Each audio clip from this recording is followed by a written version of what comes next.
Hello everyone, welcome to this video. Today I have selected the poem The Gift of India written by Sarojini Naidu. This poem is included in the syllabus of ISC 11 and 12. Now, in this particular poem, we see that Sarojini Naidu tries to attract the attention of the entire world to the fact that so much from the soldiers of India, the unsung soldiers of India, has been contributed in the World War I, which remains mostly unrecognized. Now, Sarojini Naidu, as we know, that she's well known for her high patriotic fervor in all of her poems. We have read earlier in the ICC course, we have read uh, The Bangle Sellers. Earlier, there was a very nice poem by her which contained the flavor of India in the bazaars of Hyderabad, because Hyderabad was the hometown of Sarojini Naidu. So, in most of her poems, we have seen that how she has tried to uphold the patriotic theme. In this particular poem, she tries to bring out how the Indian soldiers who were kind of forcibly sent to participate in the World War One to the various parts of the world, to Africa, to France, to various other European countries, and the Britishers kind of tried to undermine or suppress the contribution of India during that period of time. The entire credit was given to the British soldiers.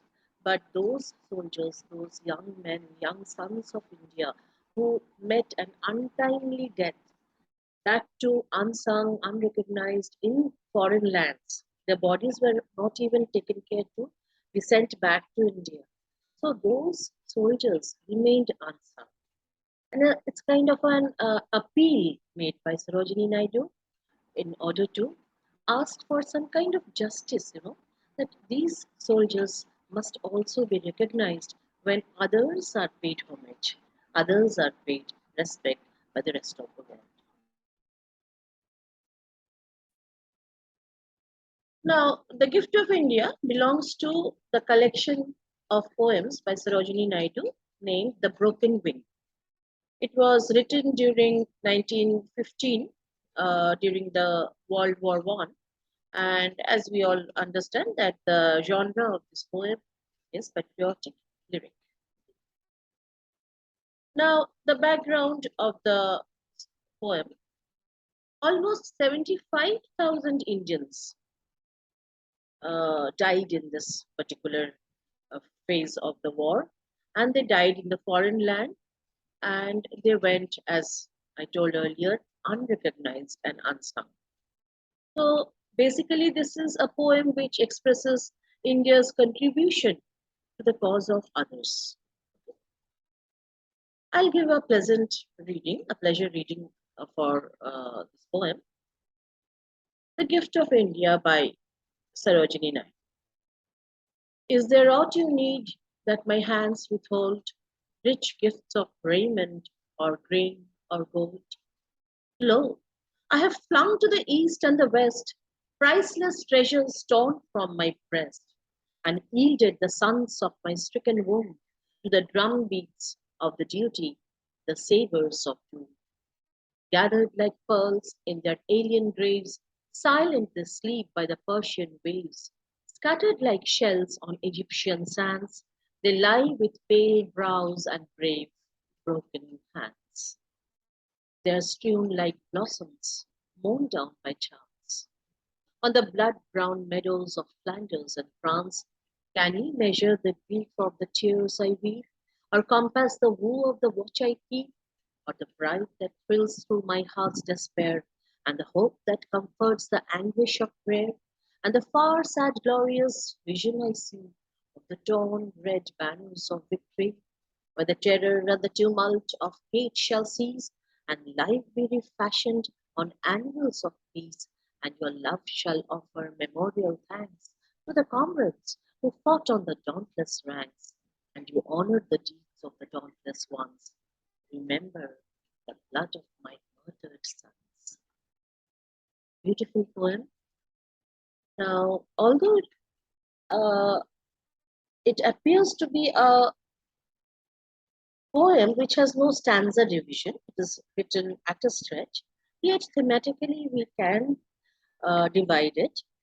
So just, not so rigidly, but then if you see, uh, we could just take the first part of it first and we'll discuss it. Is there aught you need that my hands withhold, rich gifts of raiment or grain or gold?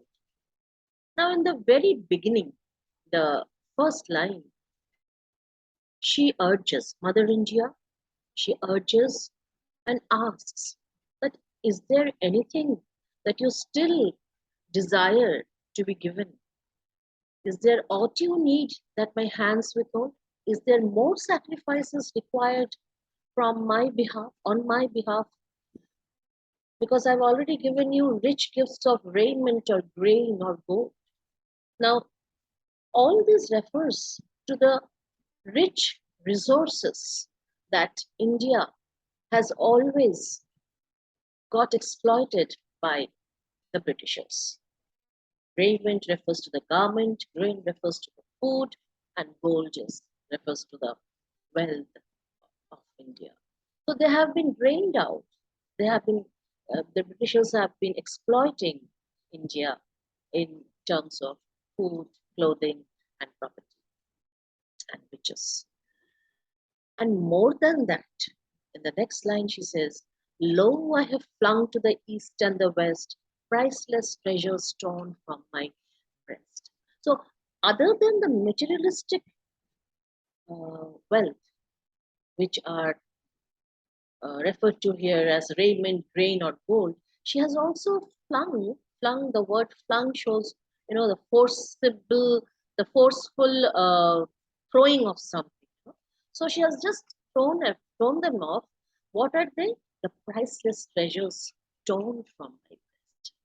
So she, as a mother, she is holding her sons very close to her breast, and she has just forcibly taken them out, and she was forced to hand them over to the Britishers during the First World War. So that pain, that agony in the heart of the mother, is expressed in these two lines. Lo, I have flung to the east and the west priceless treasures torn from my breast. Now, the east and the west, the east refers to Persia and west refers to France and Flanders. So she refers, in fact, to the various range of places that these soldiers were sent to during the war. She calls them priceless treasures. Now, this priceless and treasure, these words, two words, you see, they have kind of, opposite meanings. Something which is priceless and then again treasures. So we, in our rhetorics, we call it as oxymoron.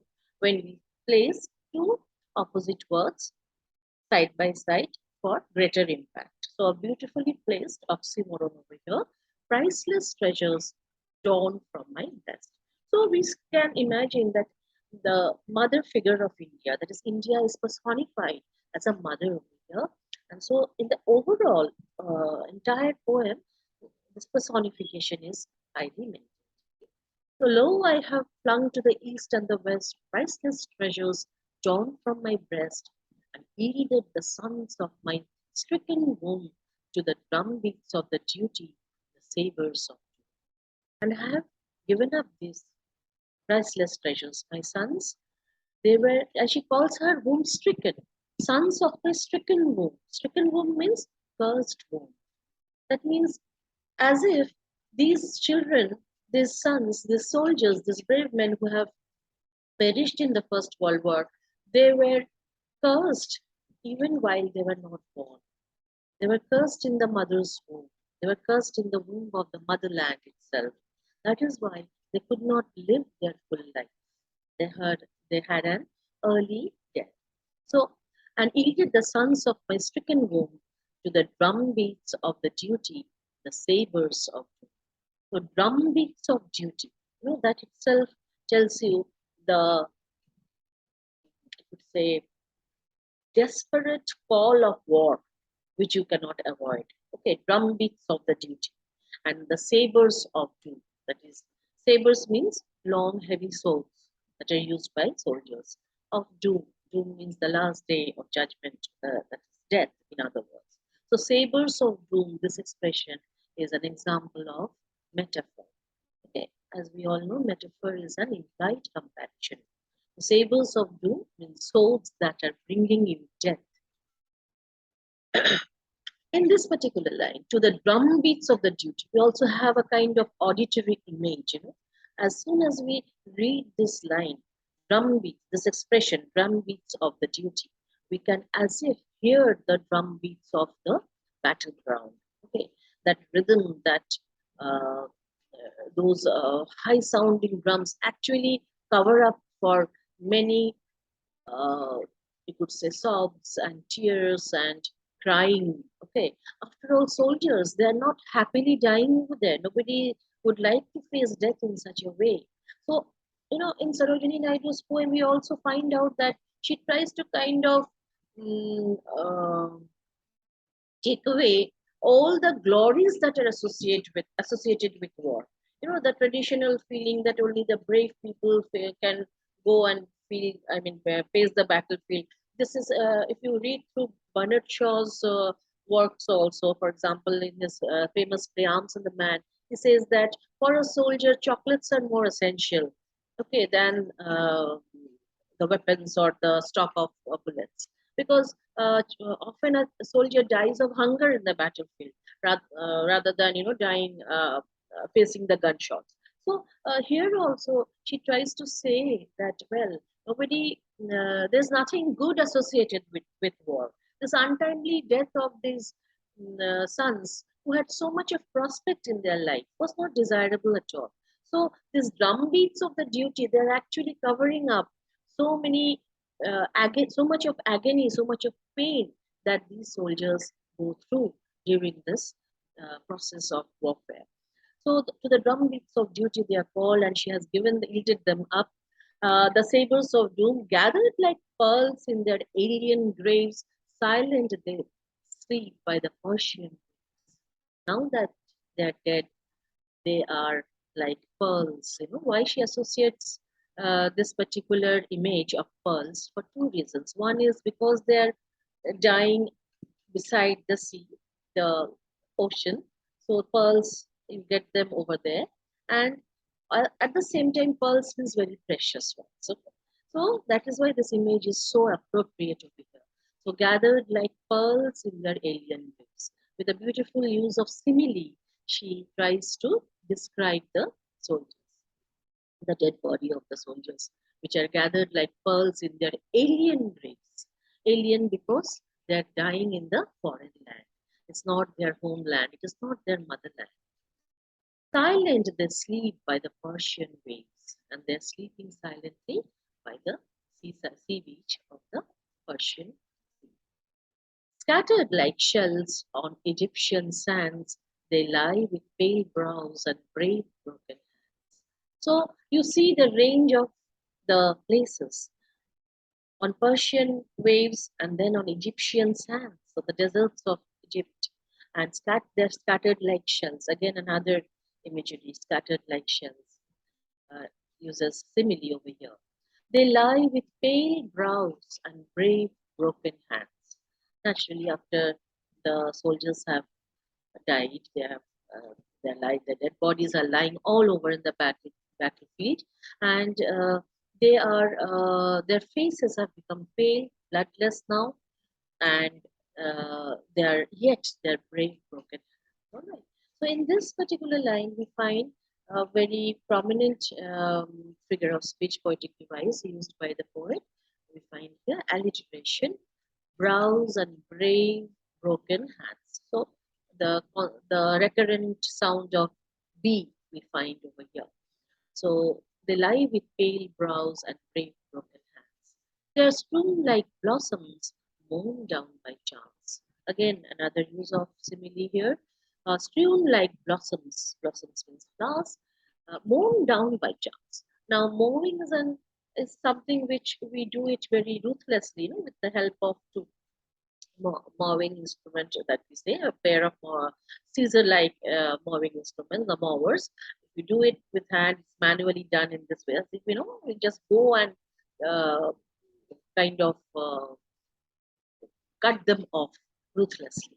Okay, so they are mown down by chance. They're flowers which did not even bloom for the entire, the scheduled life that they are supposed to live. They are mown down by chance. They're cut off early by chance. By chance means by mere luck, by mere bad luck here. So they are strewn like blossoms mown down by chance on the blood-brown meadows of Flanders and France. Now, blood-brown meadows, the meadows which were supposed to be full of green grass, they are now blood-brown because the soldiers are dead here, so many in number that the entire meadow has become blood brown instead of green. So, on the blood brown meadows of Flanders and France.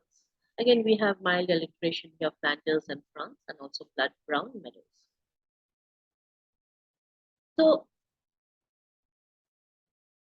in this description, entire description, we have come across, earlier we came across auditory image. Now from here we have this visual image, comparing the soldiers to shells, comparing them somewhere to pearls, and in other places to blossoms. And then we see how there is a change of color of the meadows from green to blood brown. So all this gives you a kind of visual, it creates through the help of visual imagery. The poet tries to create the horrors of war. What transformation takes place? The areas which should otherwise be green and having flowers and vegetations all around gets transformed into barren lands, and the colors of the valleys they change from green to blood brown, and all round you find dead bodies scattered. So this image she creates with her various poetic devices that she uses here. Now the next part of it.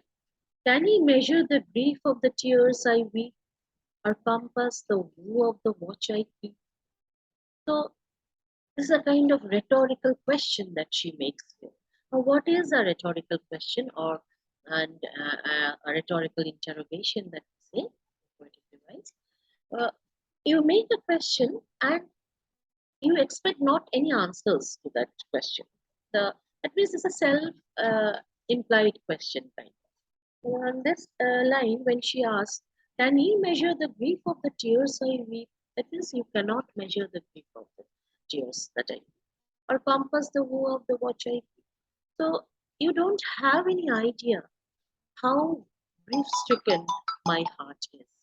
You cannot imagine how grief-stricken my heart is and how much what pain I go through in watching the dead bodies lying untimely dead on the battleground. So the woe of the watch, this expression uh, shows how painful, how deep her sufferings are as she watches one by one her sons dying in this battlefield. Okay, and the warring countries, they cannot fathom out how deep her wounds are, how deep her grief is. Okay, and then she says, "Or the pride that thrills through my heart's despair, and the hope that comforts the anguish of prayer." And there's on one hand there's sadness in her mind, and on the other hand, she also feels very proud of these brave sons. So an amalgamation of pride and sorrow in these lines. Okay, so the pride that thrills through my heart's despair. So although her heart is full of despair for losing her sons, then at the same time, she also feels proud of them, and the hope that comforts the anguish of prayer. Now, while her sons are battling in the foreign lands, the mother here is constantly praying for their well being, for their safe return to the homeland. Although they don't, yet that anguish of prayer, that anxiety that she goes through, the mother of the various mothers of the warriors, if you see individually, and Mother India in an unified way, that while her sons are battling out in the foreign lands, she is constantly praying for their safe return to the homeland. So the hope that comforts the anguish of prayer. So on one hand, there is anxiety. She's wondering whether her sons are safe there, and at the same time, she's also she's having a hope that, well, my sons will not die, they will come. And the far sad glorious vision I see on the torn red banners of. Now, she imagines that there would be red banners of victory. The red banners of victory, it suggests, although this will lead to a victory, but it will be stained with the redness of the blood that the soldiers have shed in achieving that victory. So and the hope that comforts the anguish of prayer and the far sad glorious vision. Now this expression far sad glorious. Now sad and glorious again you see is an oxymoron used here because sad and glorious are opposite terms which are used side by side to create an impact. So the far sad glorious vision. This vision is on one hand sad and on the other hand is also glorious. So of the torn red banners of victory. So in this entire part, starting from can he measure the grief of the tears till of the torn red banners of victory, she makes a series of rhetorical questions. The questions which she does not seek any answer for, but she makes it with a kind of implied answer carrying within them. Now, when the battle is over, when the terror and the tumult of hate shall cease, and life be refashioned on anvils of peace, and your love shall offer memorial thanks to the comrades who fought on the dauntless ranks, and you honored the deeds of the dauntless ones. Remember the blood of my mother's sons. Now she imagines a time when this world war will come to an end.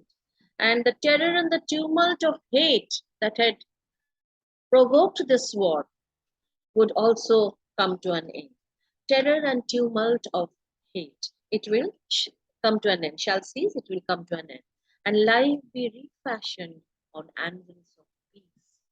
Once the war is over, peace will come dropping slow. And it's not an overnight thing. It will the entire life,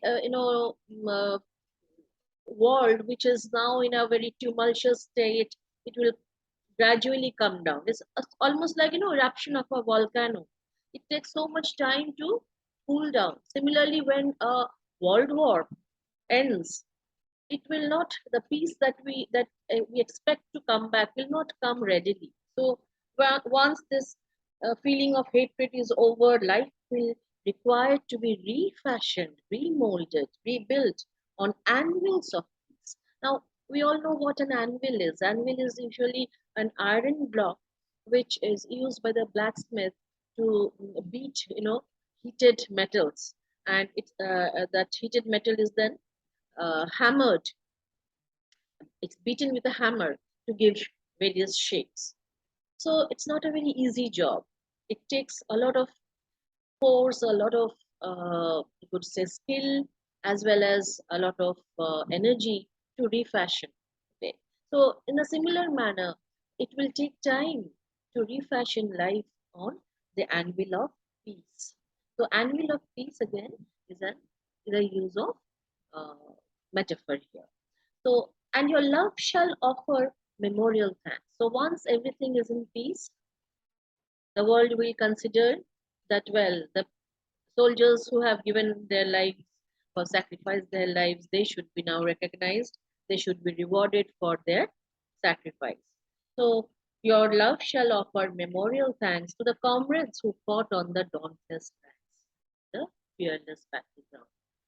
And you honor the deeds of the dauntless ones. And time comes when you decide to recognize the contribution of all soldiers. Remember the blood of my martyrs. Do not forget the contribution made by the Indian soldiers in winning the battle. Because Sarojini Naidu, as a patriotic person, as a great patriot of India, she tries to uphold this, that their contribution, India's contribution, was no minor contribution, although it is very happily forgotten by the world. You will hardly find much mention of this sacrifice made by the Indian soldiers in the battleground of World War I. So here she wants to uphold this. She wants to make an appeal on behalf of the Indian soldiers who have been not recognized as per as per requirement as much as they deserve. So this is a beautiful poem that we go through. Sarojini Naidu's The Gift of India, and as we all know, Sarojini Naidu is also known as the Nightingale of India, mainly because of her lyrical verses. Now, if we look at the structure of the poem, also, we find that almost, there's a pattern of rhyme scheme that she uses here. Is there aught you need that my hands withhold, rich gifts of raiment or grain or gold? Lo, I have flung to the east and the west, priceless treasures torn from my breast. So, as we did deduce the rhyme scheme over here, for instance, the first line, the last word of the first line is withhold. Let us consider it as small a. Then, following that same rhyme pattern, we find grain or gold in the second line. So, we mark it as small a as well. Then, if we move over to the third line, the east and the west, we mark it as small b. And then the fourth line, from my breast, that also follows the same pattern, small b. And then the fifth line, that is stricken womb, matches with or rhymes with sabers of doom. So CC. So the pattern is AABBCC. So each subsequent line rhymes with the previous one. So this is a lyrical pattern that she follows, and there's a melody. Although the theme is quite grave and serious, yet there is an underlying melody in this particular poem. And all poems of Sarojini Naidu have this sense of lyric. That's why she was called the Nightingale of India. And The Gift of India, which was written in 1915, is both a celebration and a demand for accounting Mother India's sacrifice, Mother India's proclamation for her martyred sons. Hope you have enjoyed this session of the poem and have understood the poem in a better way. If you like the video, please subscribe and share. Thanks for watching. Have a nice day.